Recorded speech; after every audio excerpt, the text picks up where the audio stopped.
பாராளுமன்ற பொதுத் தேர்தலுக்கான தபால் மூலம் வாக்களிப்பவர்களுக்கான வாக்கட்டைகள் அச்சிடும் பணிகள் நிறைவடைந்துள்ளன. அச்சிடப்பட்ட அனைத்து தபால் மூல வாக்காளர்களின் வாக்கட்டைகளும் தேர்தல்கள் ஆணையாளரிடம் கையளிக்கப்பட்டுள்ளதாக அரசு அச்சகர் காமினி பொன்சேகா குறிப்பிட்டுள்ளார்.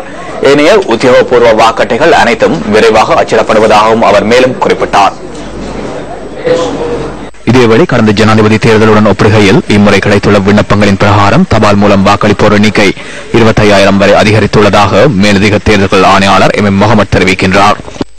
எதிர்வரும் பாராளுமன்ற தேர்தலின் போது தபால் மூலம் வாக்களிப்பதற்காக விண்ணப்பித்துள்ள விண்ணப்பதாரர்களின் எண்ணிக்கை 6,28,925 இவ்விண்ணப்பங்களில் 62,102 விண்ணப்பங்கள் நிராகரிக்கப்பட்டுள்ளன. அங்கீகரிக்கப்பட்டுள்ள விண்ணப்பங்களின் எண்ணிக்கை 5,06,823 ஆகும். கடந்த ஜனாதிபதி தேர்தலிலும் பார்த்த ஏறத்தாழ 25,000 அதிகரிப்பை காட்டி நிற்கின்றது. ஜனாதிபதி தேர்தலின் போது 5,41,452 பேர் தபால் மூலம் வாக்களித்தார். வாக்குச்சீட்டுகள் அடங்கிய காப்புறுதி அஞ்சல் பக்கத்துக்கள் நாளை குறித்த தெரிவத்தாட்சி அலுவலகங்களில் வைத்து தபால் திணைக்கள உத்தியோகத்தர்களிடம் கையளிக்கப்படும்.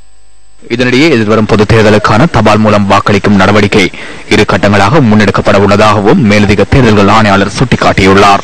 இம்முறை தபால் மூல வாக்களிப்பு 2 கட்டங்களாக நடைபெற ஏற்பாடுகள் செய்யப்பட்டுள்ளன. எதிர்வரும் ஆகஸ்ட் 3ஆம் தேதி அரசாங்க பாடசாலைகளின் ஆசிரியர்களும் போலீஸ் திணைக்களத்தின் உத்தியோகத்தர்களும் தமது தபால் மூல வாக்குகளை அடையாளமிட உள்ளார்கள். 5, 6ஆம் தேதிகளில் ஏனைய தபால் மூல வாக்காளர்கள் தத்தம் வாக்குகளை அளிக்கவிருக்கிறார்கள்.